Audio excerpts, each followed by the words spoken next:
Welcome back. The following story was told over by the Vavey Haamudim pamphlet, and it's about the Bobover Rebbe.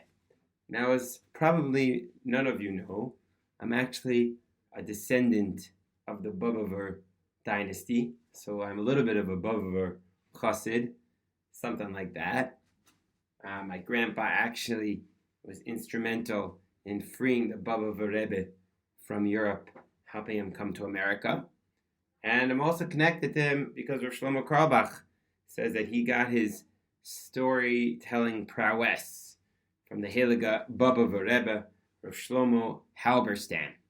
Also davened by the Chassidish shul in Shari Chesed, which is dedicated to the Bobover Rebbe. So feel connected to the Rebbe. I actually once was at the Kotel and hundreds of Bobover Hasidim came because the Rebbe was visiting the Kotel on a Motzei Shabbos. And I asked them, do you know Flax? And they said, of course we know the Flax family. So apparently they know our family. Anyway, this is a great story about the Bobover Rebbe. Really an amazing story. So the Bobover Rebbe, after the Holocaust, rebuilt the dynasty and made a little shtibel in Manhattan. And there was a little park right next to the shul. And one day, the Rebbe's walking on his way to the base medrash, and he sees this guy, no kippah on his head, and he's no signs of being Jewish. And he goes, and he's smoking a cigarette, goes up to the guy and says, "Nu, you want to come daven in our shul, learn in our base medrash?"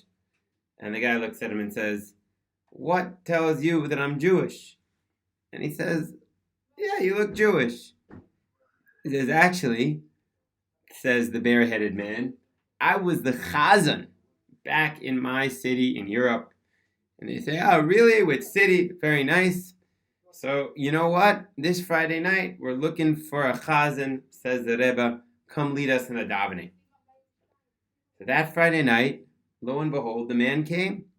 He came, they gave him a kippah, and he led the Friday night davening very beautifully. After davening, the Rebbe comes up to him and says, "Listen, you led davening so beautifully. Come back tomorrow. Come for Shachris." So the guy comes back the next day. He davens Shachris. Everyone gives him a groise shkoyach. He invites him back for the third meal. He stays for the third meal. Very nice. At the end of shul, he says, "Listen, come back next week." And so it was. The next week, he came back. He led Friday night. This time he came with his own kippah on his head. They gave him musaf.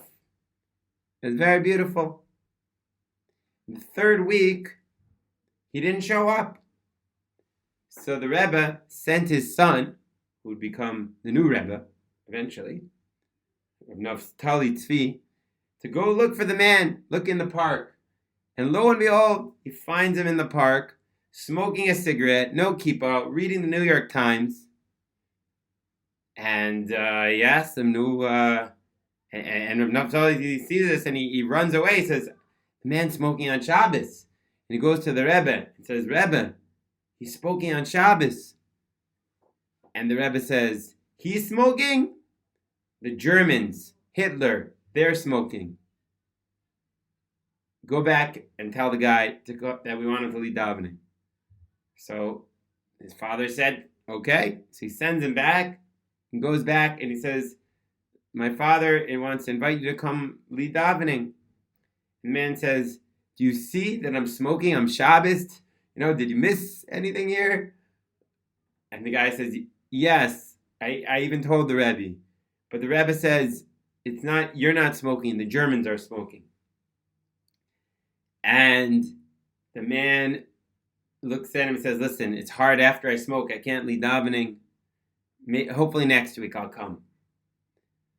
The fourth week, indeed, the man came back. He led davening, Friday night, Shabbos day. And that was it, because after that week, the Rebbe moved to a different shul. And it seemed like that was the end of the story. 45 years later, an old man comes up to the Rebbe.